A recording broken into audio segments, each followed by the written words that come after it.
Today's market call is presented by CME Group, where risk meets opportunity, and FactSet, financial data and analytics powered by tomorrow.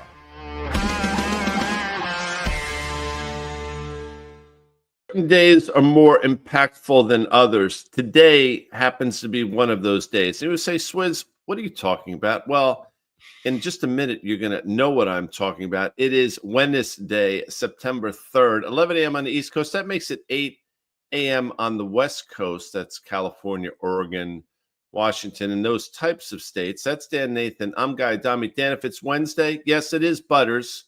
Apparently, I'm not allowed to say bitch because there's some people out there that are offended by the word in a time where people are allowed to say just about anything in any situation known to mankind. How are you, Dan? Just explain where the bitch comes from, because it's not a derogatory. No. A lot of people who are not into the pop culture guy may not understand. Britney. You are Mr.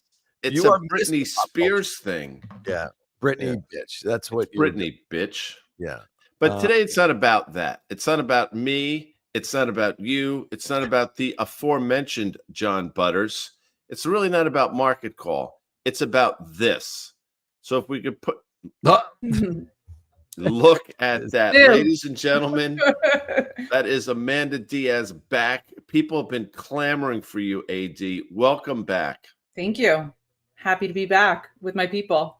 We are your people. You have your people at home. A quick update on those two little Rugrat kids who are absolutely adorable. Yeah, we got Lola, 3 months old, Cece, 2.5. They just started daycare, crushing it.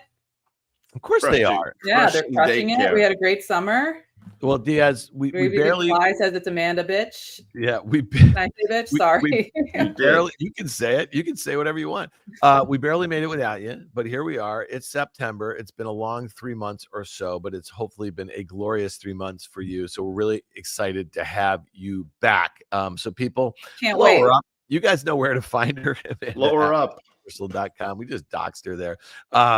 All right, Diaz, we're going to get to it here. Thank you so much for popping in. Blow up or in. I love saying that. All right, Guy, I'm going to start this because there's a bunch of stuff going on in tech. You and I were talking about yesterday. We were like, listen, people, if you're all geeked up about 1.25% lower in the NASDAQ, let's temper that a little bit. Yeah. But here we are. There's a headline here. And listen, we spent a lot of time talking about it on Fast Money last night. So the remedy of this Google antitrust suit was coming out. What does that mean? Well, basically whatever the punishments were going to be for the ruling that the company did use monopolistic practices, and we could all agree on that. And I guess the reason why Google is up 8.5% right now is that the market is perceiving that those remedies were probably the best case scenario. They didn't have to sell Android or Chrome or all that sort of stuff. And it's really important to understand that 90% of search queries around the world go through Google. 70% of the search advertising revenue is received by Google. By no uncertain terms, is this not, I don't know if that's a double negative, a monopoly. But so if you're looking at this, and Guy, I wonder, and I'm not saying this is politicized, but I wonder if this came 1.5 years ago, whether we would have had the ruling that we had. I mean, there was a lot of criticism about Lisa Khan, whatever, the head of the FTC before. But look at this. I'll just say this. Amazing company, amazing monopoly, amazing moats, amazing management, amazing performance. If you were buying Google right here, you need to have your head checked. Yeah, and Doug Cass actually talked about it last night. So my take on, listen, I'm not suggesting my take is right, but a couple different things. I think the certainty around the announcement is what basically gave people the green light. And I said this, you can't do the counterfactual, but I think regardless of outcome, just the certainty of one way or another. I mean, there are people out there that think if you were to break up Google, and I'm not suggesting that was on the table, but that would have been a positive for the stock. So I think it's just the certainty around it gave some green light to people to say, okay, we understand what we're dealing with right now. I also made the point that, if you sort of put a 22 multiple on close to $11 that they're going to earn ish next year, I mean, you're talking about a stock that should be trading, somewhere between 242 and 245. And I'll sort of stand by that as well. I'll say this, you have this gap open higher, which you rarely see in names of this size and magnitude. It typically trades about 35 million shares a day. Dan, you can look on your Robinhood, the legend, and I tell me traded how many 51 million. 51 million. already 51 million. So it's probably on pace to trade, 3.5, 4 times normal volume. So you have this little island that's been created. You can see it there. We'll see how it plays out. We'll see if this was the sort of the crescendo for Google. At least it gets it to levels that, it probably should have been trading for a while. It's just how you get there, I think, is important. So Yeah. I think today is worth watching, especially how it closes and how much volume it trades. Yeah, and before we get to the broad market, and you and I are going to take a look at the futures and the S&P and the gold, and we have some levels here we want to kind of focus on a little bit. But to your point about that sort of gap, Guy, the last time we saw a gap on a market cap of this size and something that was to the tune of 8%. Now, Microsoft is a much bigger market cap than that of Alphabet's, but let's go back. Let's do a 1 year of Microsoft, and all we have to do is go look a month or so back. I mean, it had an 8% gap to a new all-time high. We are talking about hundreds of billions of dollars in market cap. Look how it closed. So this is why that's so important about the close. Look at how it followed through the next day. That's right. Yeah, it stabilized a little bit for a couple days, but then it can continue to march lower. So we're going to keep a close eye on Google, because if Google were to do what Microsoft did, part of my point, Guy, this is not a short squeeze. Okay, people are not. No. This does not have a lot of short interest. This is new longs coming into it, or folks that are adding to existing positions. And I just can't imagine that if you're initiating a new position in the stock right here, let's go back to the Google for a second, that this is like a sound strategy. You just talked about a multiple on the $11.50 or $12 in earnings they're going to do. That's fine. There are still headwinds to this story. You know what I mean? Just because no one thought they were going to have to sell Chrome or Android or anything like that. So to me, I think that doesn't make a lot of sense. And where the earnings risk is the cannibalization that they're doing to themselves by options or by these AI overlays. Okay. And then also just what does the new competitive landscape look like? Because no matter what, there are further, restrictions being put on this business. Okay. So, that's what's important to me. Let's just go to Apple for a second. Well, hold on one sec. Just stay, before you go to Apple. So this is the Google chart. So I want people just to sort of take a mental snapshot of this island that's been created. Okay. And we just had a discussion. Now, put up Microsoft over the same period of time. Now, it's hard to sort of now think about if you can look at that gap that was created back in late July, early August, and forget about it's the same thing. You had this gap open higher, just happened a month or so ago. And then to Dan's point, look at the subsequent price action. There's a very good chance, and that's why we're talking about the importance of today's close, that you see a similar reaction in Google. Again, I'm not contradicting myself. I can still see the stock, somewhere between 240 and 245. But today's close and how it trades and how much volume it trades is critical, because if you see a similar price action as you saw in Microsoft a month ago, there's an inevitability to see what we just saw of the last month in Microsoft. Yeah, and again, it's probably like $250 billion in market cap. If you look at Apple, it's up nearly 3%.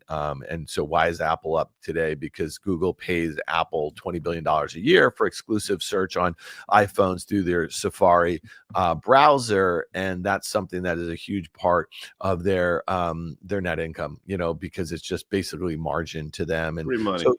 So this stock, is breaking out. Next week on the 9th, they have their iPhone announcement. It's going to be a real sleeper, but this has also been a stock that has, underperformed the Mag 7 in general. I would also notice, Guy, if maybe they want to run through, pull up NVIDIA for a second. We're just going to run through the Mag 7. Okay. This is off the highs. Pull up Microsoft. Well, we just looked at that. That's off the highs. Look at Amazon for a second here. This is obviously part of the Mag 7. This has never made a new high with the S&P or the NASDAQ. Let's go to Meta for a second here, and you can see that this stock, again, is not too different than the others, off its highs. And then Tesla, which is up 3.5% today, or a little more, again, well off its highs. So when you think about what's going on in the Mag 7, pull up Taiwan Semi there too, by the way. These stocks have not acted particularly great since their earnings, other than Google. And so I just say to myself, okay, so the expectations of the Google, I mean, this Taiwan Semi looks the same as like Google did, but it's Google is gapping to new highs. So again, just to put a button on that. Guy, yesterday we were talking about the major indices. Maybe the guys can pull up the S&P futures here for a second, because there's levels that I think you're pretty focused on here, especially if you feel like today's gap higher or getting back maybe 50 basis points of what we lost yesterday obviously has a lot to do with these huge market cap companies having to move. Is this one that you want to kind of play for at least through yesterday's lows, which go back to a week and a half ago's lows? And then if you look at that bout of volatility that we had after the July jobs report, is that a level worth taking a shot at? And if we just kind of look at the levels and think about how we might play them with the futures. Well, I think it's, if you're asking me, which you are, I mean, that horizontal line, you can go a little bit lower if you want in those prior tops back in February, but I think that's where, that's where we're inevitably headed towards. And then we'll see what happens if and when, but I think you're playing for that. Today's move notwithstanding, I think the die has sort of been cast, and it feels to me as we're starting to roll a little bit. I think eventually the 200-day moving average will come into play.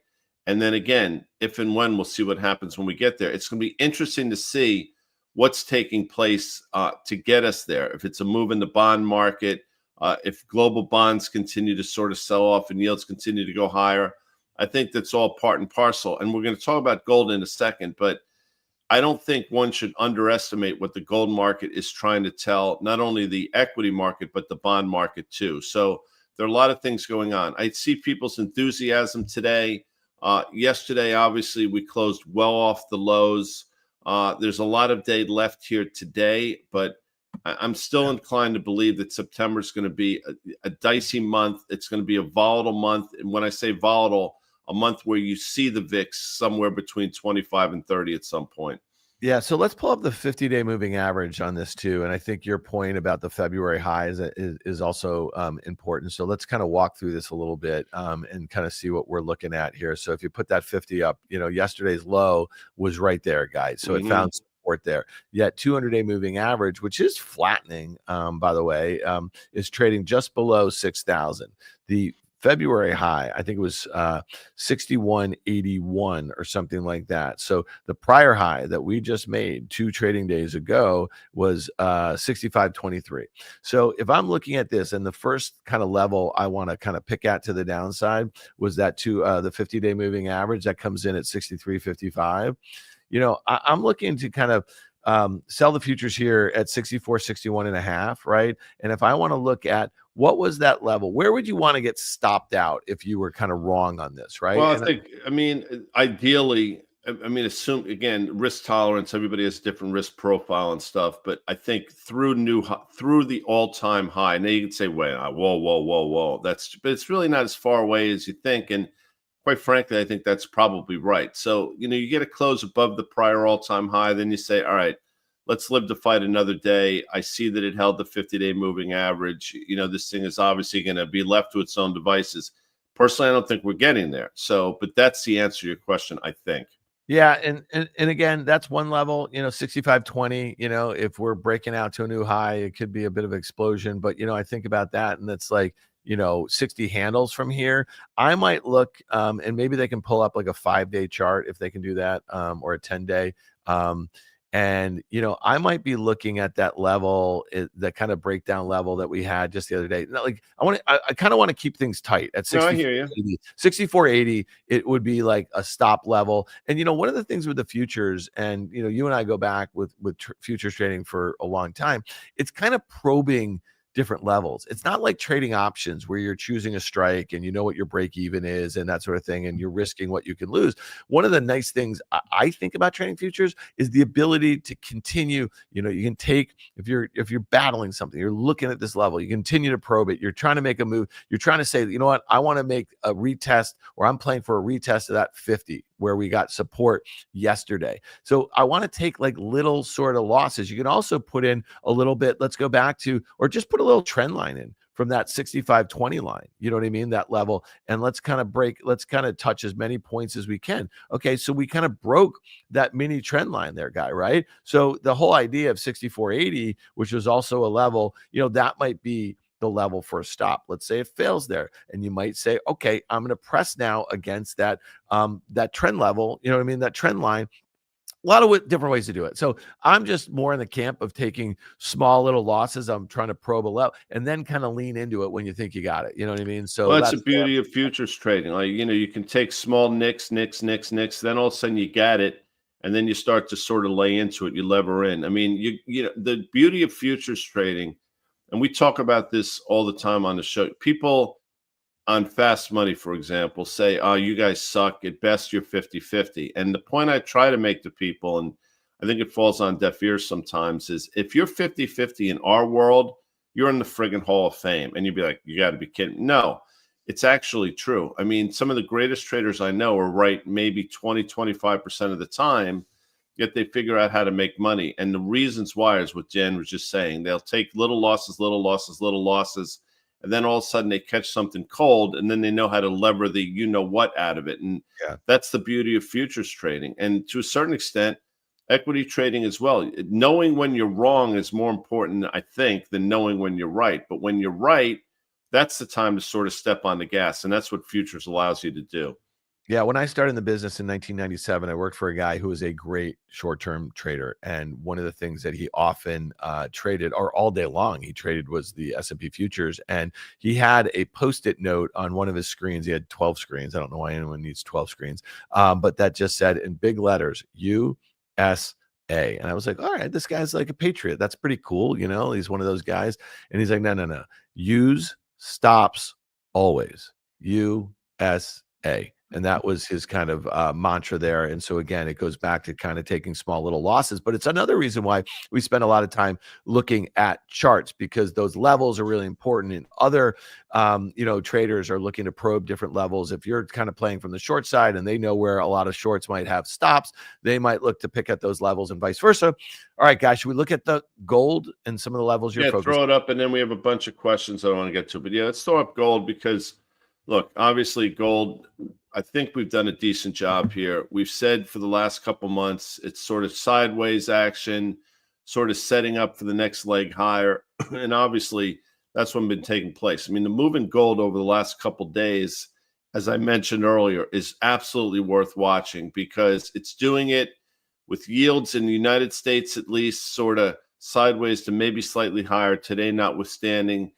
Gold typically doesn't go higher in a higher interest rate environment. But that's what we're seeing. And gold's been going higher with weakness in the dollar, with strength in the dollar. It's completely decoupled itself from things that historically it's been linked to. I don't want to speak to Bitcoin because I think it's a completely separate animal, but gold is telling a story here, and it absolutely seems to be breaking out. Will it do back and fills along the way? Absolutely will. But, this to me, I hate to use a term, but this to me is the beginning of a pretty significant breakout off a level that we traded at sideways now since early spring. So this to me is a textbook breakout, and I think you should act accordingly. And by the way, we talked about the gold miners yesterday. If you want to throw the GDX chart up, we talked about it trading to levels that we saw in 2011. It's extending a little bit here. I still think, if you want to be smart, you take a little money off the table in the GDX, but I want to be crystal frickin' clear. I still think these things are all going higher. I just think the miners might take a bit of a pause here. Yeah, and we talked about the miners. What did we talk about yesterday? Yesterday with Carter. Yeah, and God, man, that is one parabolic move, right? And it was one of the things that I know you thought would likely play catch up, and it's also one of those risk assets that trades, at a bit of a beta to the underlying, right? So you got that move there, especially while you saw consolidation in gold. So to me, I think gold has been one of those really good barometers of kind of where market participants are on some of the things that might not be moving markets, Guy, on a day-to-day. You've been talking about gold reserves and how central banks have been buying the crap out of it. And, China's reserves have never been higher, right? So I just think that's worth kind of noting. And it's not the sort of thing on a day-to-day basis that's going to move the markets. But I think the underlying demand for that is the thing you got to figure out why. And you've been kind of laying that out, you and Danny and Peter Bookvar, that sort of thing. So Yeah, and that's a great looking chart, by the way. And I know that you've said this on many occasions. Like, yeah, you can buy it when it comes back towards that support level, but buying the breakout might be the way to do it. And the other thing I'll just also say is, like, if you look at it from those March lows, you see a nice little uptrend there, right?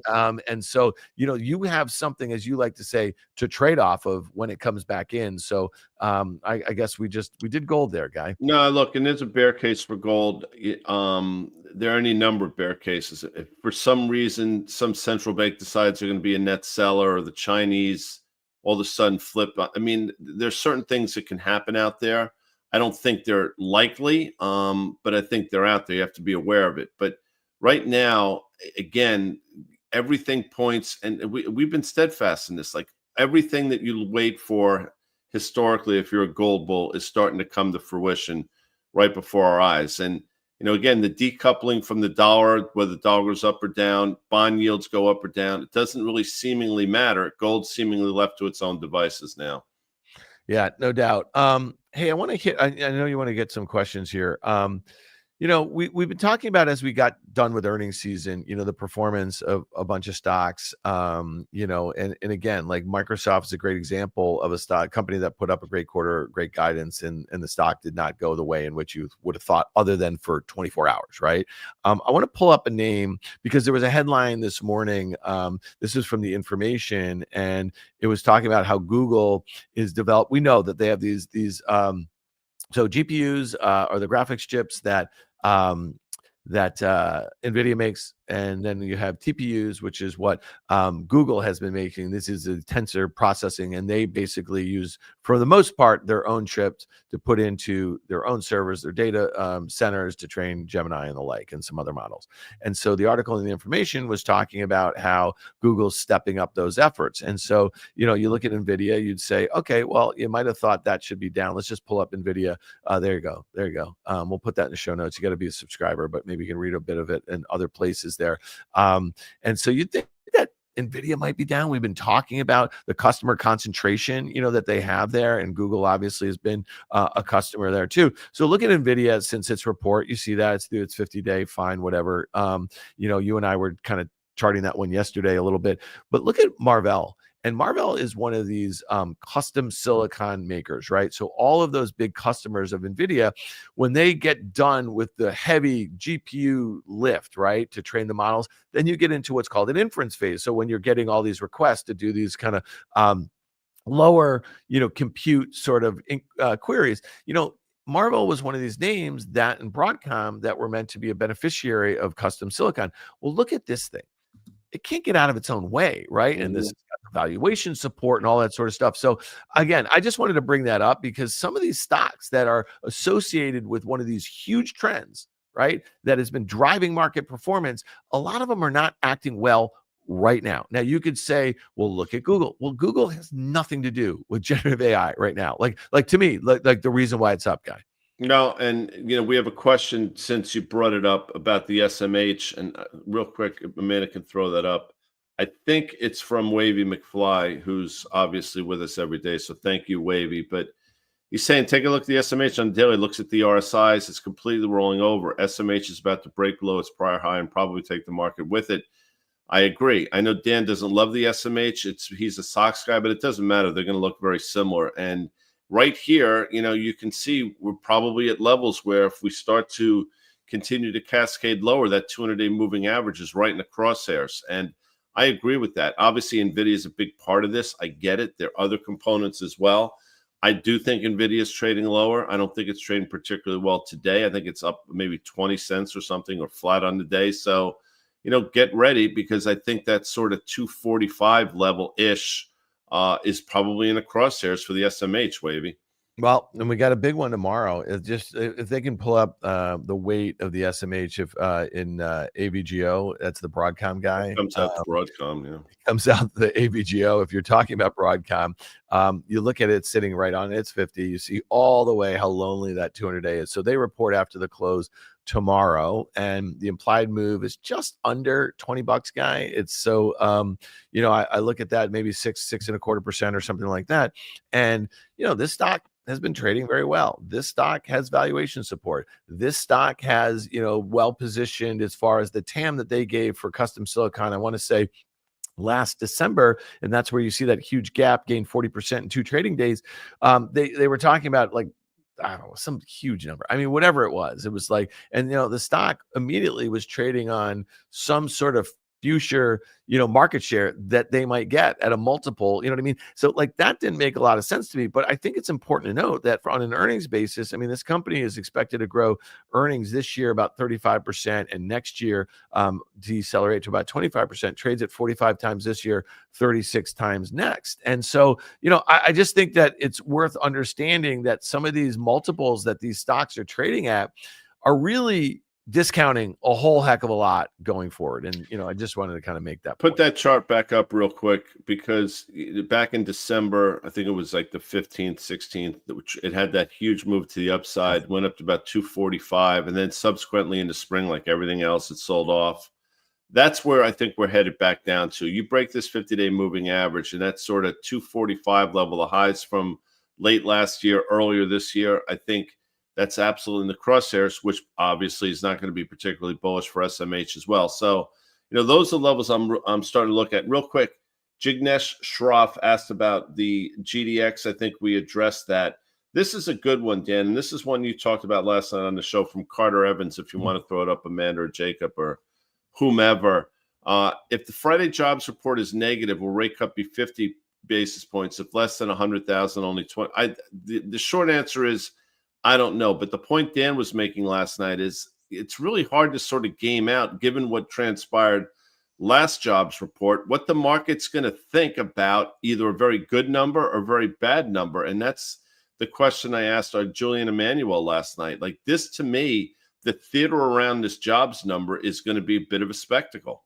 Yeah, it's one of those ones, man. It's just like kind of hard to, think about. Like, if it's, let's just say, I think there was another question in there. Oh, so here it is. And so with a negative report. So if you're thinking about last month, it was like what, 75,000 jobs added versus I think 130 was the estimate, but the revision's lower. We're talking a couple 100,000 or something like that. So let's just say, because of the way this respondents, this data is, you know what I mean, tabulated, let's just say that 73,000 estimate is -10 or something like that. So that would make a greater case. This is what the question is, for maybe more rate cuts, because that's what we got last September, 50 basis points, when the Fed was focused on the labor market, right? But what if those rigged numbers from the last 3 months get re-rigged the other way? And you and I talked about this on the Risk Reversal podcast that dropped in your favorite podcast store this morning. Does that make a case? And we talked about it on Fast Money. Does that like lessen the case for, rate cuts when the Fed meets on September 7th?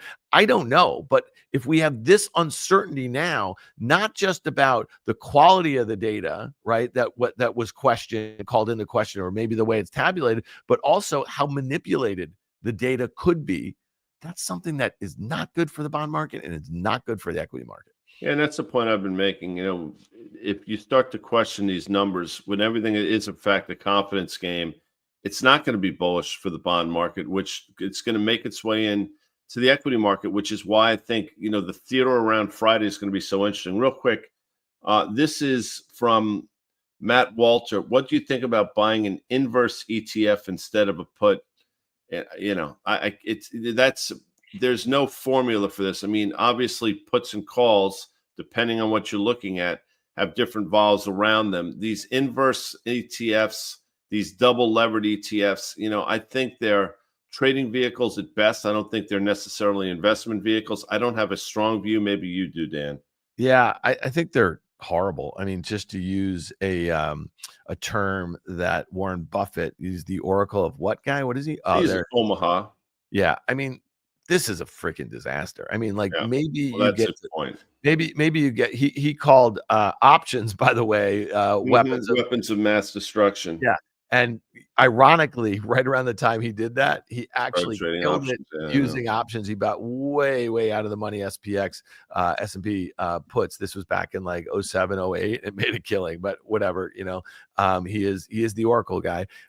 These things are just meant, I mean, they're based on futures. I mean, it's kind of complicated. You could probably go to the chat GPT and break it down exactly how they're constructed, but they are meant to lose money every day, kind of like long premium options, except that they are not investments. And the whole idea of trading options is generally for them, you're looking to kind of take advantage of, vol if you're shorting, an option, because you can actually be bullish, right, by shorting a put, or you can be bearish by shorting a call. Like, there's a whole host of different ways to kind of take advantage of the premium decay. Those vehicles, disaster. I just want to kind of make that point. I would not. No, it's fair.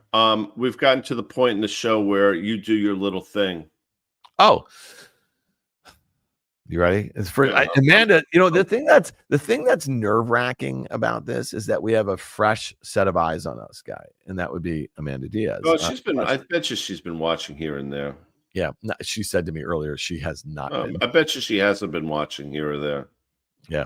All right. If it's Wednesday, guy, and it's market call, it is Butters. That's John Butters. He is the senior earnings analyst over there at FactSet. He writes the Earnings Insight blog. It drops every Friday morning.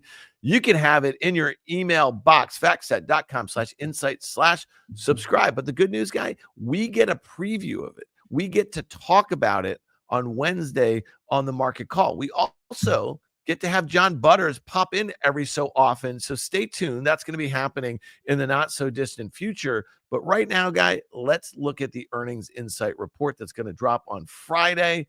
We're talking AI, man. We cannot stop talking about AI, but maybe some of the companies in the S&P 500, maybe they're getting bored of talking about AI. The term AI has been cited on 282 earnings calls conducted by the S&P 500 companies to date for Q2. This is the highest number going back at least 10 years. The previous record was 247 in Q4 of 2024. This number also reflects a 29% quarter-over-quarter increase relative to Q1. The reason I say maybe they're getting sick of it, or maybe half of them haven't gotten around to it, I mean, is really the main point. I'm surprised we haven't heard it more, guy. 56%, that's a pretty big number, but you're right. And I think in today's environment, it's almost incumbent upon these companies to mention it in one way, shape, or form, lest people think they're sort of not in a game that everybody seems to be in. But you look at something like this and you say, okay, valuations are obviously concerning, and now the amount of companies, and you can look at it one of two ways. I look at it like this is a significant number, but more and more companies feel obligated to talk about it. And typically, when you reach this type of crescendo, in the same way everybody was talking about a recession in these reports, that typically is the top. And this might effectively create a bit of a top two in terms of the amount of companies that are talking about AI. It's not unlike everything else we see. When everybody's on one side of the boat, that's typically the right time to get on the other. So I think this is important to look at. I think your point is well taken. You thought it might be more, but to me, this is pretty significant, and it speaks to the necessity of companies mentioning it in one way, shape, or form, regardless of whether or not they're in it or not. Yeah, I mean, listen, we like John's work because he's digging into some stuff that a lot of investors, especially during earnings season, kind of focused on X's and O's, what was just reported, what the guidance is going to be. This is a bit more nuanced when you think about it. And so, just on a quarter over quarter, basis, to see that sort of increase 29%, I think that's really important because I only see it going one way, guy. I only see it, kind of moving forward in this regard because, one of the things that you and I have been talking about is like, okay, have a ball, keep buying the hyperscalers, keep buying Nvidia, keep buying, Broadcom or whatever. You're going to have some Marvell situations. Okay. Let's just be clear about that. Names that are were earmarked to benefit, one way or another.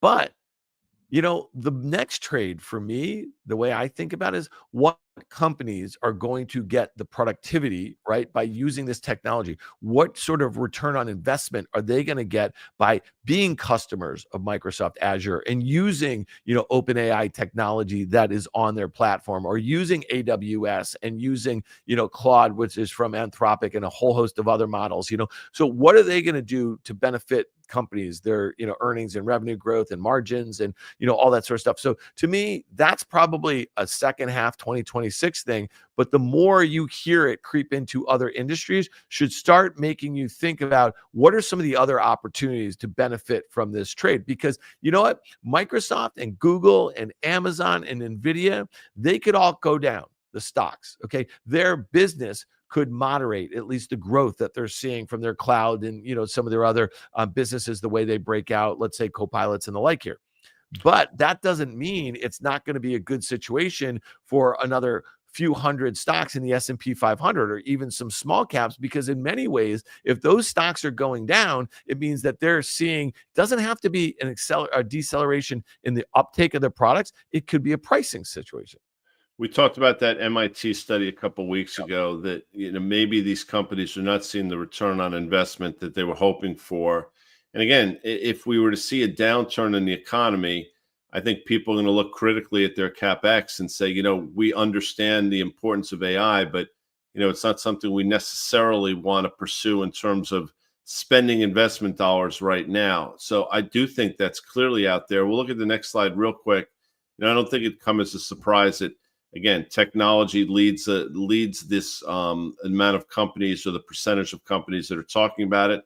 I think financials make sense. Industrials, bit of a wild card, but I get it. You're hearing from companies like Caterpillar and Deere that they're implementing AI a little bit, and then the rest obviously falls off. Like most of these charts we look at, energy and material pulling up the rear. But this, in the context of what we talk about every day, this slide makes a lot of sense. Yeah, I guess the few that I would say that stick out to me that are not on there, I'd say like healthcare would be one. I mean, healthcare research should be one of these sectors that is going to be massively impacted. So pharma in general, I would say industries like insurance, you know what I mean, where it's just heavy data loads, right? Like just heavy unstructured data in many situations. So, and then financials, it really kind of depends. If you think about, even in fintech, I would say that you're going to see opportunities where, like companies are going to make better lending decisions using this technology, right? Like, so I think there's a whole host of other things. I'm not telling you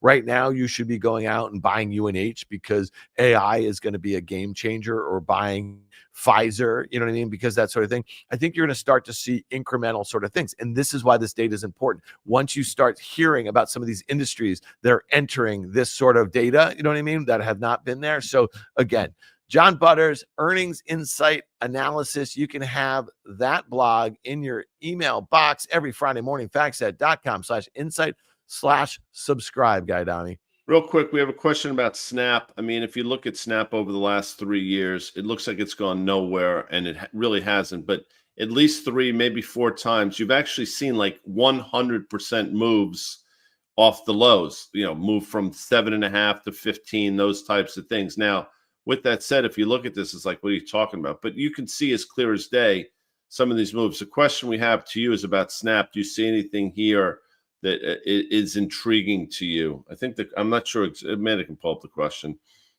Yeah, I mean, there's a couple ways to think about this. On the product front, they're just nowhere. I mean, like literally, what are one of the things that are driving some of these, these web, ad supported models? And it's really generative AI and the models that you're using and the different behavior you're going to get and the way in which you can monetize your users, right? It's just not happening here. And, one of the things about Evan Spiegel, the founder and CEO of this company, he was often referred to as a great product guy, right? Well, their product sucks. And they keep talking about like these AR glasses. Go Google these AR glasses. Maybe Jacob can find it, that they have just come out with. Now, I'm being told that they're going to have another line of these things and, competing with Meta AI glasses or whatever, but they're just not executing on the product. They're just not shipping good products. They're not monetizing their users better. And, I know that they went to a more performance-based advertising model, especially as it relates to e-commerce. I mean, look at these freaking things. Like, are you kidding me? Like, I just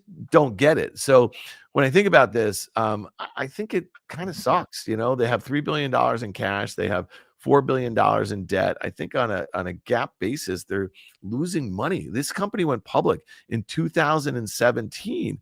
And so to me, it's like a dead bank. I'm not saying it's going to zero, But I don't know what you do with this thing, man. I mean, guy, Yeah. all right, give it to me. Well, Do you no, have I mean, if you're wearing those glasses, you've basically given up on life.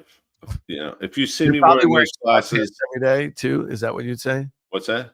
You're probably wearing sweatpants every day too if you're wearing Well, I don't those. know. I don't know. You know, again, they're the Eskimos have it right. There, you reach a certain point in life where you no longer are contributing to the clan, the community, society.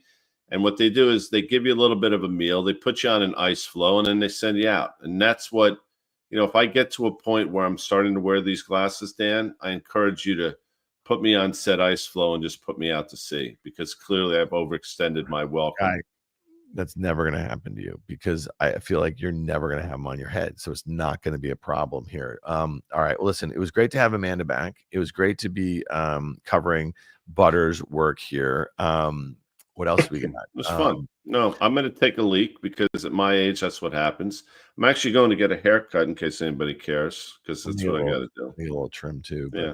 not too Dan's much. and that's a nice gray you have. Amanda commented on it. It's actually like blue. It's like a it's like a slate color, which is a Slate. crime.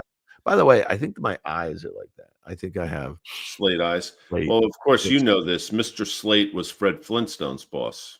Oh yeah, which was pretty original if you think about it. Yeah.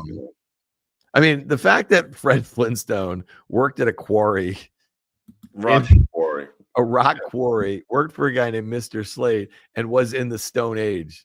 That's some good stuff. It's all brilliant. And the genius of Hanna-Barbera. Anywho. All right. Thanks for being here. We'll see you tomorrow, 11 a.m.